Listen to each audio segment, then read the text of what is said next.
look out.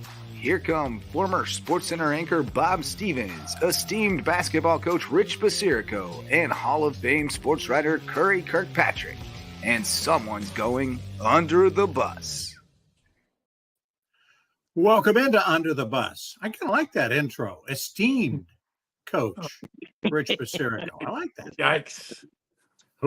I'm not sure who's holding him esteemed, but I think but it should just be basketball coach. That's it. Yeah. And anyway, we're going to get in. We're going to let you coach here in just a minute as we begin Under the Bus. Steaming a lot, and you were coaching. You were steaming a lot, though. So. yeah, esteeming. Yes, there you go. Yeah. As we get into the discussion of what we're all getting up for later this week, the beginning of the Olympics in Paris.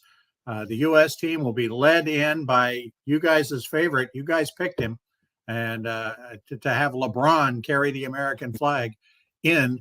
I don't think. Well, I know he won't be carrying the one out because he'll be already in wherever he is summer vacationing before the season with his son starts. So anyway, well, we're doing this on a Monday, and yes. LeBron in celebration of this, he just found out about this early this afternoon, and then they had a game. That's when it was announced. Okay. So he didn't know about this for long, and in celebration, of course, he led our team again to a victory, close victory again over Germany, which just finished as we're doing this. But this is a sensational pick to me because the opening ceremonies. I don't know if you guys have ever been to the opening ceremonies Olympics, but it's the best. It's the best thing about the Olympics. I mean, it's the ultimate event for the Olympics because everybody is there. You know, you've seen it on television, but Sure. I'm telling you, to be there, it is so emotional. And for him to be carrying the flag in front of all of his peers who picked him, by the way, that's great. All the athletes from all the other events that picked LeBron James to do this. And I'll bet he doesn't know this now, but I'll bet after he does this, it will be if not the best memory of his whole career, one of them, because it's a sensational experience, and he should be so proud that he was picked to do this. And when he enters, they're coming down the River Seine on boats and then landing and going into the stadium. Of course, if we know LeBron, he'll probably swim into the stadium, but it is going to be just terrific. And I always love the opening ceremonies. It's the toughest ticket ever in the history of sports. Forget Super Bowls, the soccer. The opening ceremony of the Olympics is the toughest ticket to get. Tell us the story. You probably interviewed somebody who carried the flag in to lead it all off, or no, I've never done that. But I've been to several, and it's just so emotional to me, just being a spectator, just watching this thing, and I can imagine what it's like for some of these athletes to carry that flag, and to know that their compatriots on all the different teams picked him, That's among all cool. of them. Of course, that's really cool. Yeah, of course. What is this? His fifth game. So, and I don't know how many. A lot of the athletes don't even. Some of them. Well, I won't say a lot, but some don't come to the opening ceremony. So, he's probably been to most of them. So he knows what it's like to march. Right. But to carry the flag in front of the entire team is another thing. Well, he might be the oldest of our Olympians, huh? Probably so, right? He's 40. Yeah. But he's carrying our basketball team right now. And, it's exhibition. They won today. He scored the last 11 points. Yeah, well, I saw some of this. I saw the ending, and it's like, he did the same thing in our game against South Sudan, whatever that is. And, that was 101 to 100 game. Yeah. And he had 25 or something. He dominated the game. Rich, I think, as just a spectator of these things, it looks to me like, I don't know if Steve Kerr's coaching his team. It might be LeBron coaching us because he, against Sudan and against Germany, he just gets the ball and he does what he wants with it. Right. Yeah. It doesn't look like there's a system at all. Well, I mean, Kerr's already said after they almost lost South Sudan that he didn't prepare the team well. He said, if we would have lost, I would have taken the blame. I didn't prepare the team. I'm sure, they were 43.5 points favorites in that Favorite. game. 43 and And a that's half points. and that's over a country that has only been a country since 2011. Right. It has no indoor basketball courts in the entire country. Just think of that. I know. But And they're of going to be course- in the Big Ten next year. Yeah, probably so. Probably course- so. They were up you know, by of course- 16 in that game, believe it or Well, not. They were yeah, up by of course- 16.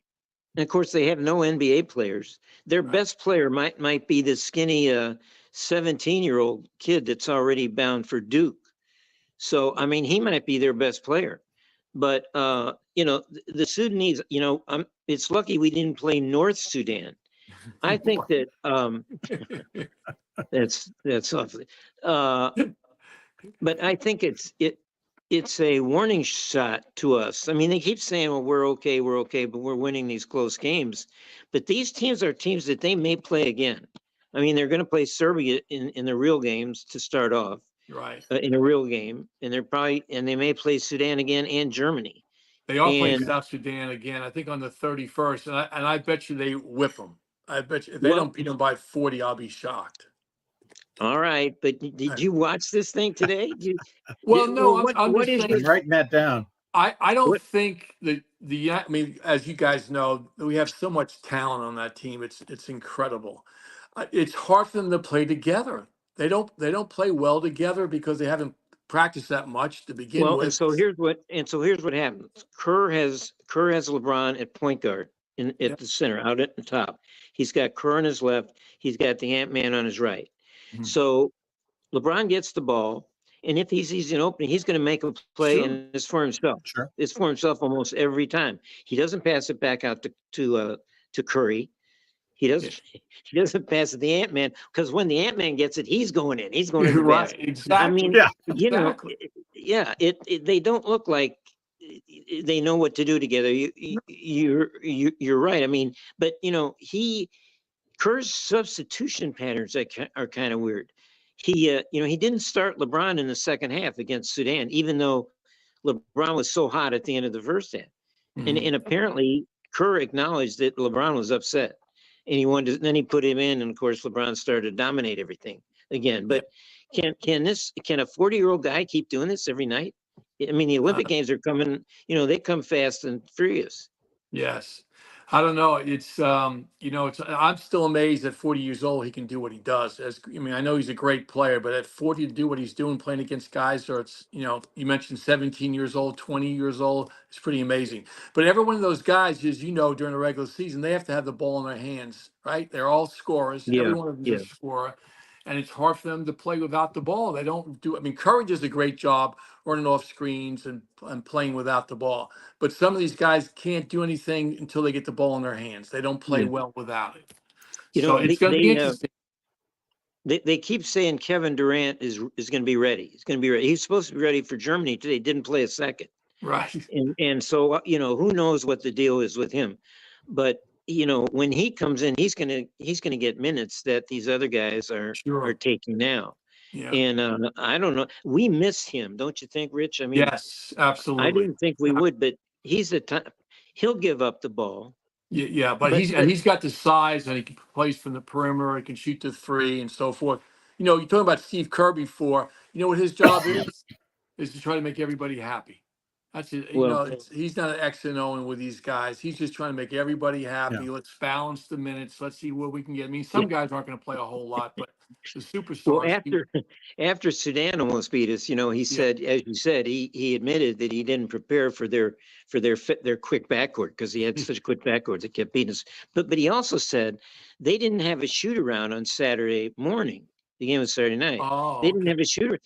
Kerr said we didn't have a shoot around because we didn't want to get in the terrible London traffic 2 times in the same day.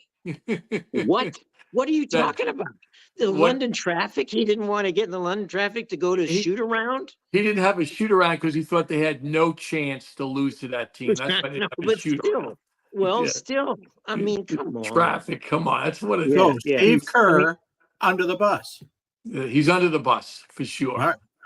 Steve Kerr apparently hasn't been in any San Francisco traffic. Are you kidding me? I don't get it. I don't get it. Maybe he That's gets so driven to the true. game, police escort. I don't know. Yeah. I don't know. Hey, let's talk about the women's team. That's Okay. where the action is. That's where the excitement is.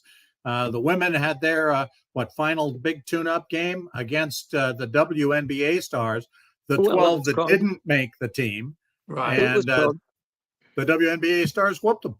I Well, was it was surprised called by the that. WNBA All-Star. It was called the Go ahead, Curry. WNBA All-Star game.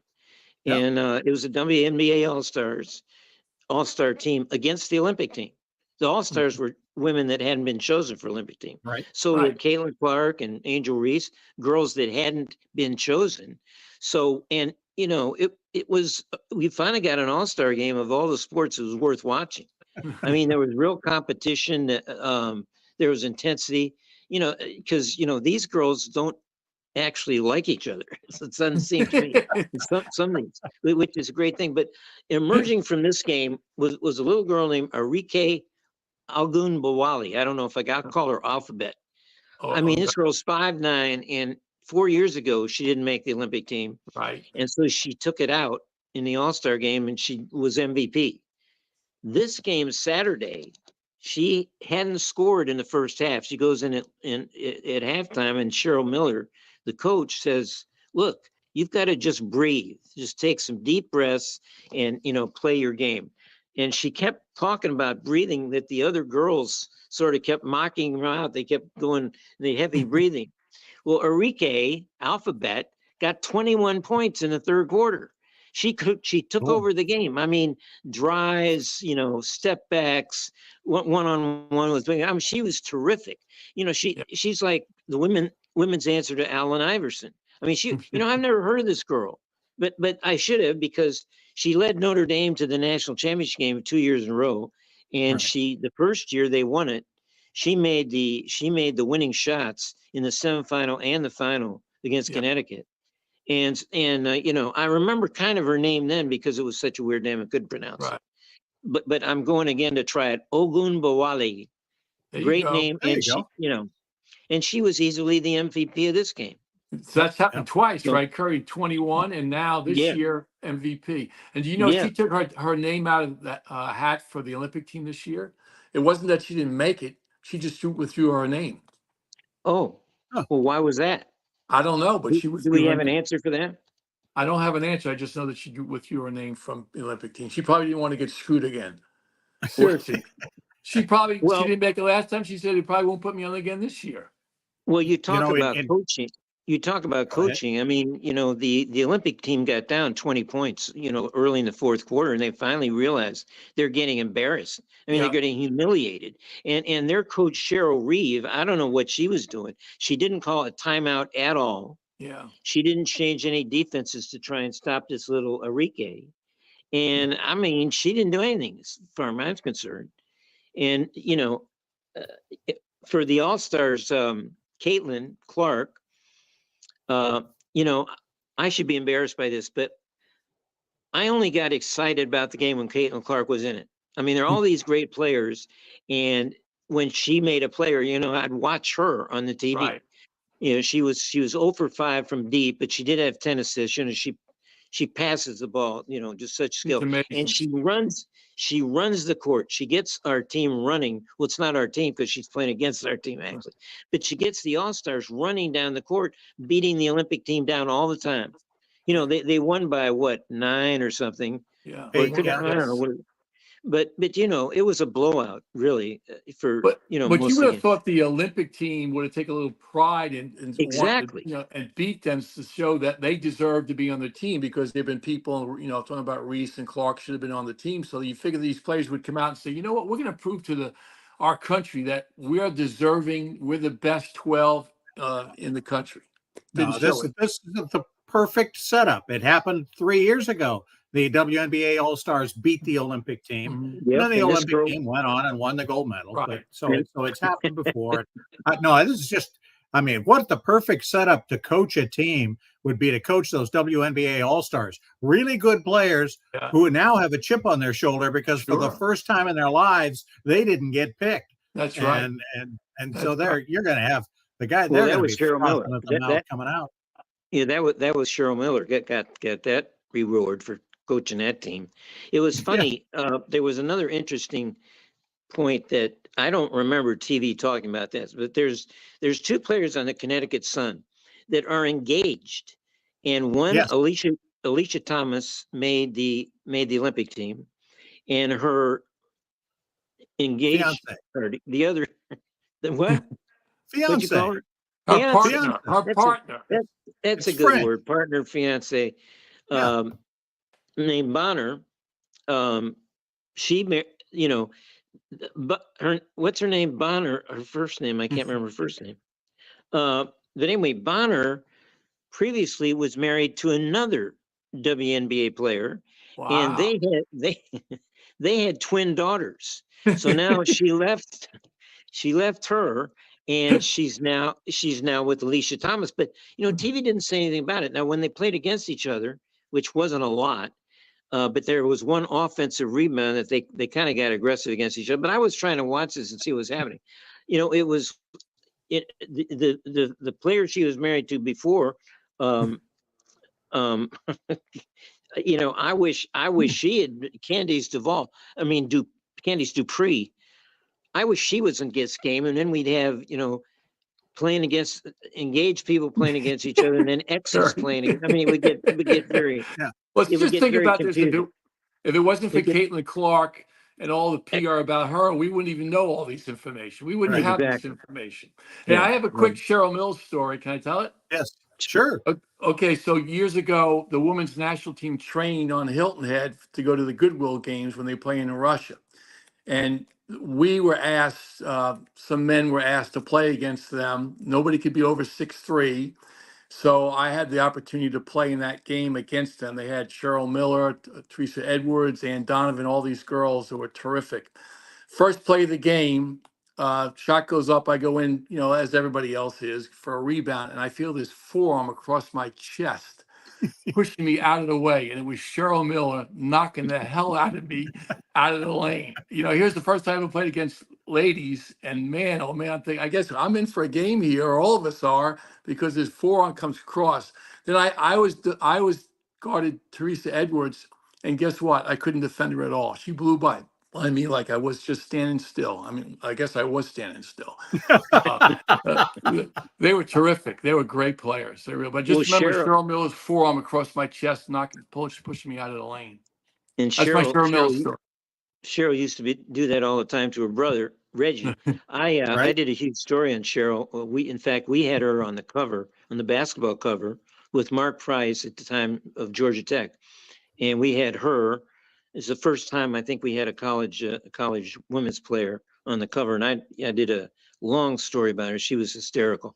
For my money, there have been a lot of players since then, and now we have the Caitlin Clarks coming in. For my money, Cheryl is still the GOAT to me. She's still the best player I ever saw.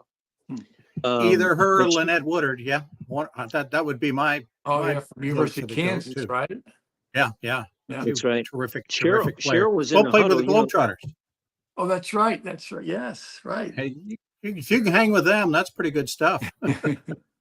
They All right, had- we have taken a they- lot of time to talk about both. Well, let me get your predictions. Do both the men and the women win gold? The women's definitely yes. The men, I should say definitely yes, but I'm not going to say definitely. I'm going to say yes. Okay, Curry. I'm gonna say the women are gonna have a harder time than the men. I think they'll have a harder time. Yeah, I just Okay. that's just because I think some other countries have come up, and the women have gotten some early beatings in some of these exhibitions also. But I don't know. I picked Sudan to get a medal though. How about that? You do? The How South about that? Sudan? Really? South No, Sudan no, for a no, medal. no, How no. about that? That'd be the Good biggest stuff. upset there is. Before we right. get in before we leave basketball, we have to Yes. get in before we leave. We have to get Bronny James in at least for a minute in every episode. And Okay. did you course. see this in the horrible summer that he's having? He at least won a $10,000 prize for winning a video game contest. Did you see this? No. I'm serious. He got a belt and $10,000 prize because some casino ran this contest, and it was a classic game, Call of Duty Modern Warfare 3. And I know Rich used to play it all the time. But Okay. so he won that. So and also I know you saw this. As bad as he's playing, he's not going 0 for 15 in one game, which is what I think you guys saw this. Alex Sarr of the Wizards, the number 2 pick, went 0 for 15 the other day. Alex Sarr was 53 picks ahead of Bronny, right? 0 for 15. Rich, That's crazy. as you said last week, you and I and Bob will get one. Yeah, right? for sure. We could get one. For sure. I got one word for Sarr, and that's sorry. Sorry. Yeah, there you go. Well, how about Bronny? Bronny had 2 decent games, and then they didn't play him in the third one. Like, he had 2 games. Why would you not play him in the third game? Because he played 2 good ones. So he had a confidence factor. They didn't want to ruin his confidence. Yeah. That's why he doesn't shoot well, Curry, because he's playing video games too much. I think LeBron is so pissed off he's taking it off on all these international teams. You might be right. Might be right. There you go. We got lots still to talk about, lots more people to throw under the bus. Let's take a quick break. You're listening and watching Under the Bus, brought to you by Hudson's on the Docks.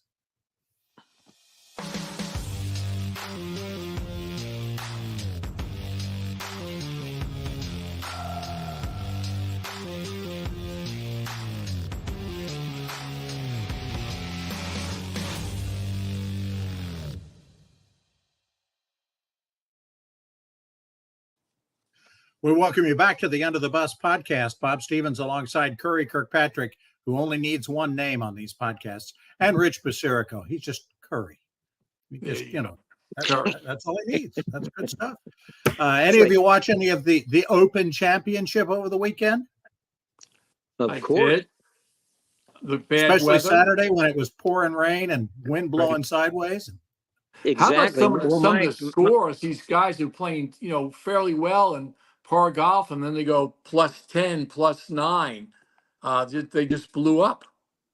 Well, Scotty Scheffler said the second 9 on the third round was the worst conditions he'd ever played in. I mean, it was unbelievable. But that's the great part of the British Open, I think. I'm going to throw under the bus the weatherman, because he was for 3 days he was perfect. It was terrible. It was wind and rain and cold and just terribleness, which is what you want to see. It's great theater. It's great TV. And then the 4th day, the weatherman totally choked because there was no wind, no rain. It was all sun. They were playing like, it was playing like the Greensboro Open. I mean, it was, and they had this bland, 9 guys were bunched within 3 strokes of each other after the third round, right, Bob? 9 guys. Right. Something like that, yeah. Yeah, but they all, so, and we were looking forward to them, as Rich said, probably shooting 9, 10 over the next day, because they were all guys. I mean, Scotty Scheffler, okay. But, Sure. I was going to ask you, Bob, you're the golf guy here. Yeah. In these majors, we look for pairings, don't we? We look for great pairings in the theater of golf on the third round and the 4th round. And in fact, it came to my mind because Royal Troon, where they played the Open this year, is the site of one of the great mano a mano, head-to-head 4th rounds in history. It was Phil Mickelson and Stenson, right, from Sweden. Henrik Stenson, the great Stenson. They played the last round. Mickelson together the whole round. Mickelson shot 65, and Stenson shot 63 to win the thing. I think it was called High Noon at Troon, one of the great pairings of all time. But this thing, and third place was like 16 shots behind. Yeah, exactly. And didn't they play together on the third day as well? That I don't remember, but that's when, and that's when it was, when the foreign player Stenson didn't play a ton on the PGA Tour, so it was still kind of a U.S. Europe kind of a Ryder Cup, our guys, their guys kind of a thing. And now when Justin Rose and Xander Schauffele played together the last couple of days, the only thing that separated them was the fact that they had each won an Olympic gold medal. They were otherwise. They both have houses in Florida, and they both play the U.S. tour all the time. I know it, that's why, and they also had won a major, but the rest of these guys, the rest of these guys, you look at these pairings in the last day. They had a guy from, the last guys off were a guy named Lawrence from South Africa. His first name was Tristan. And what's that all about? Your first name is Tristan. Nobody ever heard of this guy. And of course, he's playing against Billy Horschel, the Georgia dog who has his cap backwards. He looks like a Georgia. No. Florida Gator. Whoa, careful. Oh, I'm sorry. Horschel's a Florida Gator. Get the Gators and the dogs together. Then it's Henley. Henley is the dog from Georgia dog. Yeah. Okay. Well, excuse me. He's got his cap back where he looks like it's a Georgia-Florida tailgate party. Then we have they start doing that now to keep the rain off from falling on their golf ball when they're hitting it when it's really pouring like that. Jim Furyk won a tour championship, one of the bigger deals, and the pictures of him winning are with the cap on backwards. There's nobody more standard, traditional, old school than Jim Furyk, and he's got his hat on backward. Yeah, crazy. Well, but Horschel and Lawrence were the last off. The second last off were Burns and Henley, who journeyman among journeymen. And then of course Scotty Scheffler was on. We'll give him, but he's not exactly Mr. Excitement. And he's playing with that British no-name Brown, who, I don't know if you saw this, he was like stealing cigarettes from fans. He was smoking on the third day through that stuff. He's smoking the whole day. And he's also taken selfies during the third round. Took a selfie walking up the 18th fairway. I love it. He's a son of a pig farmer. He's son of a pig farmer, seriously. So those were our pairings going down. That's why, I don't know, British Open, I think. But of course, then as they're all bunched up, then Xander, the X-Man, just flew away. I mean, he just X'd them all out. I mean, great. He shot, 65? He had a great 65. Back nine. And he just put them away. It was like, nothing. It was over about the 12th hole. Yeah. He was a guy who, as recently as this year, it was, when is he going to win a major? He's a really, really good player, and he hadn't won anything. Now he's won two of the last three. Yeah. And I wanted to ask you guys, so who's the player of the year now? He gets two majors. Scheffler's won everything else, including the Masters, but I think Scotty majors. I think X-Man's very consistent. I mean, he's always in the top 10 for sure. But Scotty is just, what he's done is amazing. Did you see Scotty's caddy laying down on the when he's shooting because he had a stomach virus? Yeah, he had stomach flu, but he made it. Ted Scott. He's he used to caddy for Bubba Watson.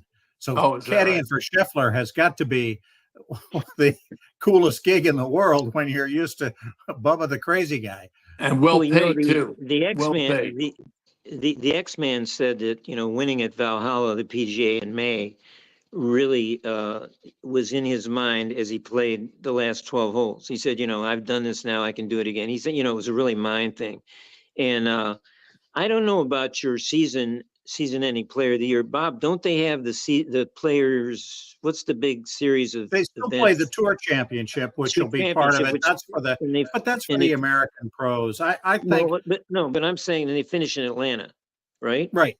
Yeah. That's the Tour Championship. Yeah. Well, but I'm talking as far as player of the year goes. The Europeans aren't involved. It's Scheffler and Schauffele. It should be just one or the other of them. Yes. Yeah. Well, that's what I say. If Schauffele, I get him mixed up. If he wins the thing at the end, I think he might be player of the year. I mean, two majors beats one major, and he's won 6 other ones. But and you know what else is going to count? The Olympics next week. The Olympics next week. Yep. If Xander wins that again, and he wins at the end of the year, I mean, I know the players don't much care. I don't know if they count the Olympics as a major, but I certainly would.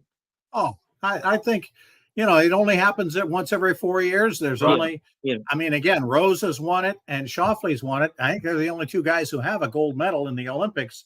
That's something Tiger Woods doesn't have. That's something none of these other guys have. I would think that's pretty good stuff.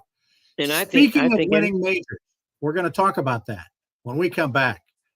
Under the bus, we're gonna throw some people under the bus. I'm going to get some reaction from you guys. We're going to have some fun with that. Stay with us. All right.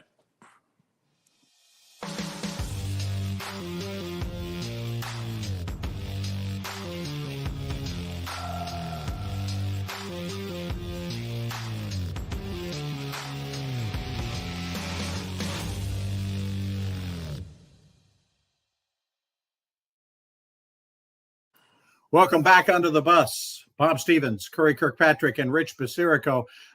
We talked a little bit about the All-Star game. Really not enough baseball has been played since then to get into it, although the Yankees won on Monday. Congratulations, Rich. Finally. It's a struggle. Got the next week we'll talk about the trade deadline, because a lot of people are going to have to do a lot of different things. But I wanted to get to, while we were talking about majors, ESPN named its top 25 athletes of the 21st century. Now, they did that, of course, in their big Sports Century project back when I was there. I frankly don't even remember who won. I think Michael Jordan had to win, and Babe Ruth was second. Ruth had no comment, apparently, afterwards. No comment. But ESPN's top 25, the first five. Michael Phelps, number one. Serena Williams, number two, speaking of majors. Lionel Messi, number three. LeBron, number four. And Tom Brady, number five.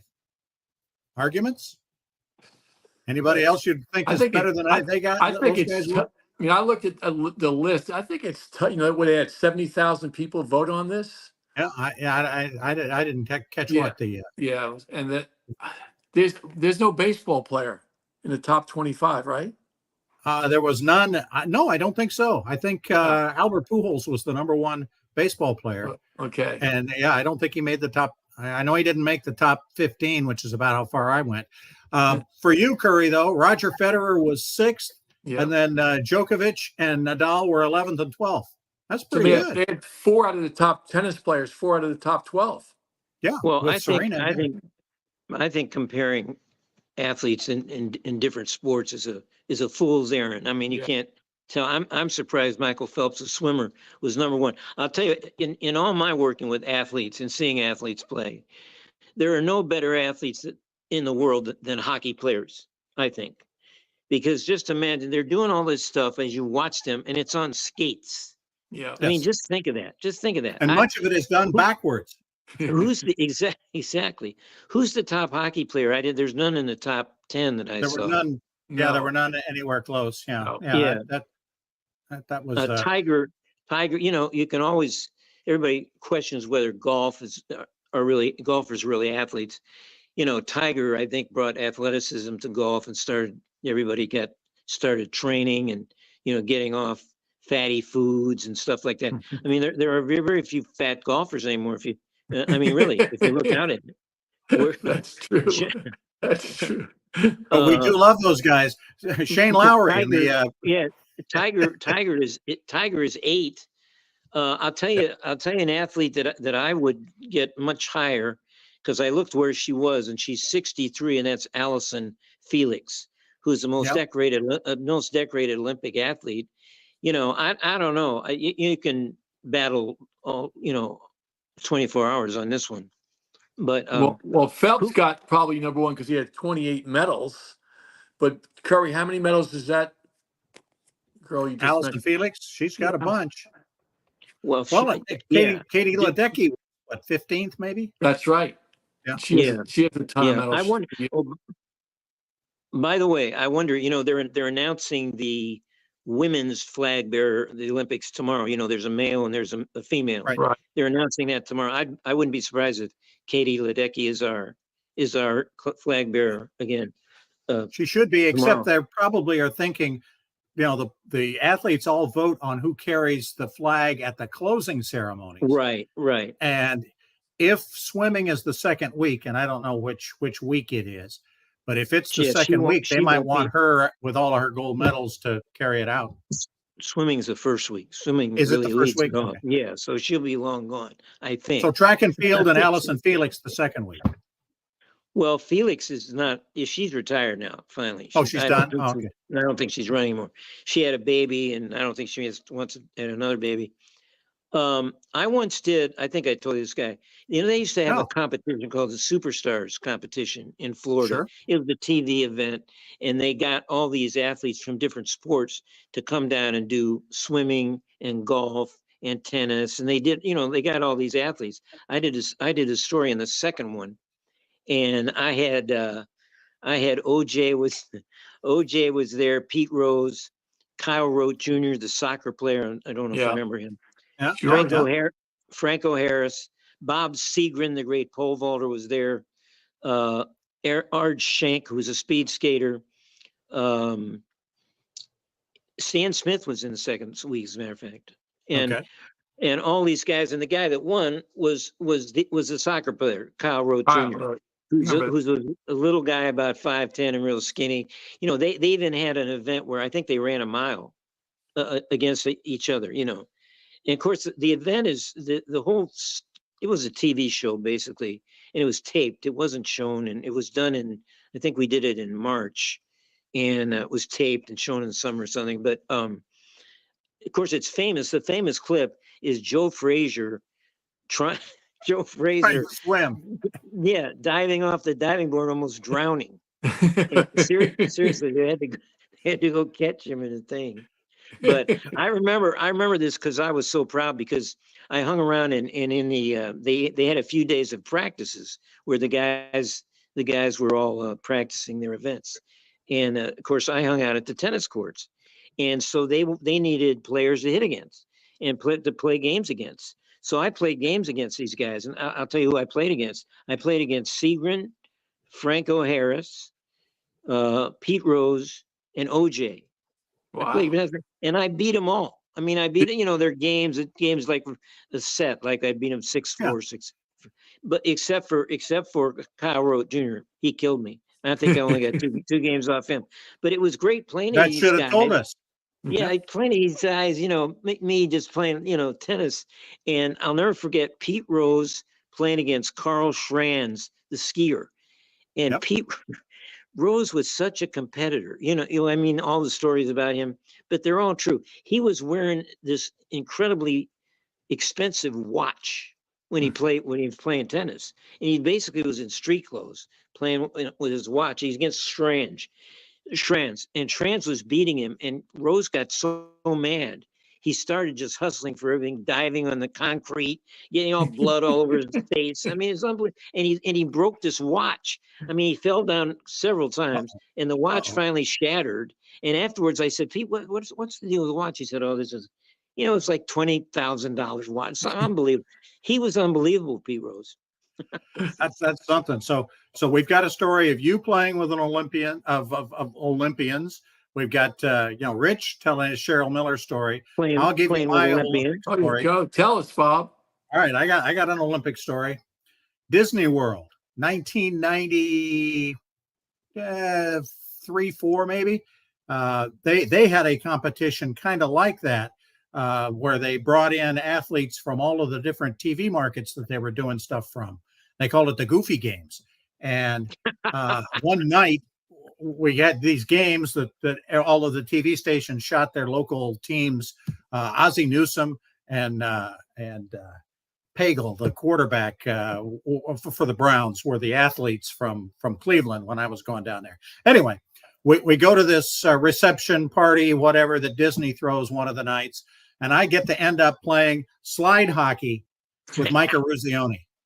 Oh, cool. Right. Oh, the gold, Eruzione was still, obviously, it still is, was a really big deal. And two teams on the slide hockey were, of course, the U.S. and the Russians. So he had to be the U.S., and he killed me, and everybody loved it. You were the Russians? You were the Russians.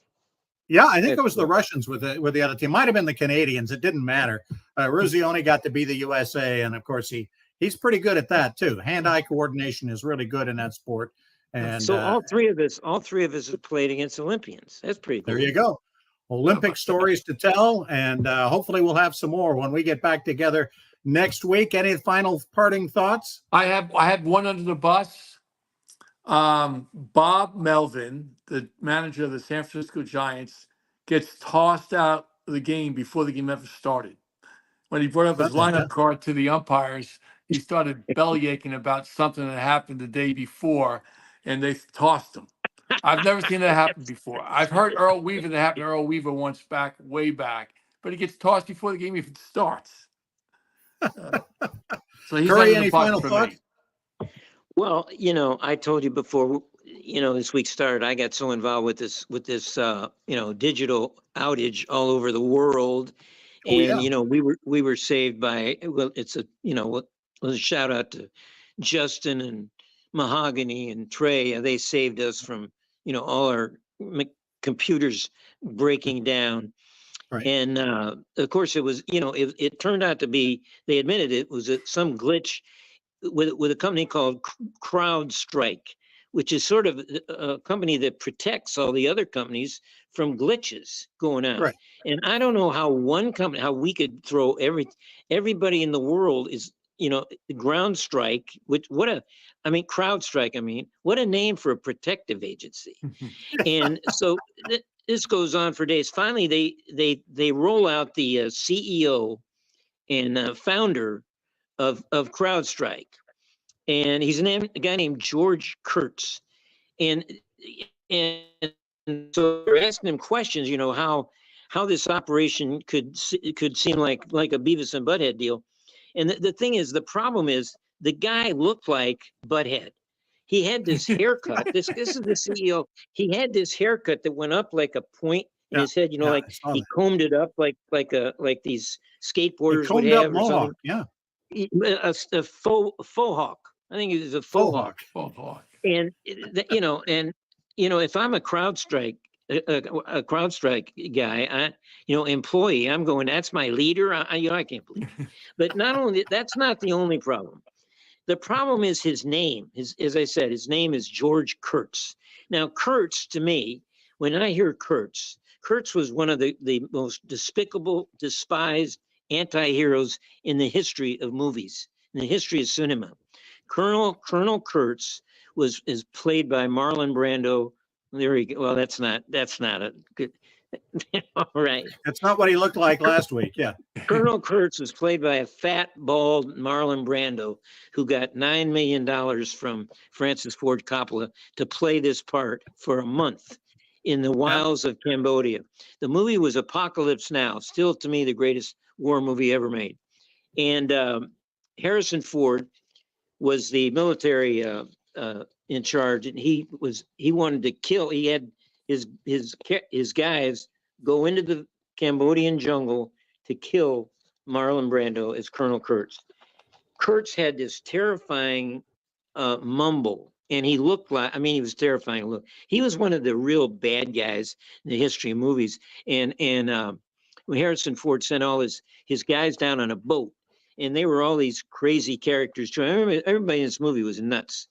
And it played, Martin Sheen, Dennis Hopper, Lawrence Fishburne, and of course the great Robert Duvall had a key role in this movie. And Duvall, a lot of bad dudes. After he was a bad dude, after one of these horrible war scenes the day before, he wakes up in the morning. He says one of the great quotes. He says, "I love the smell of napalm in the morning."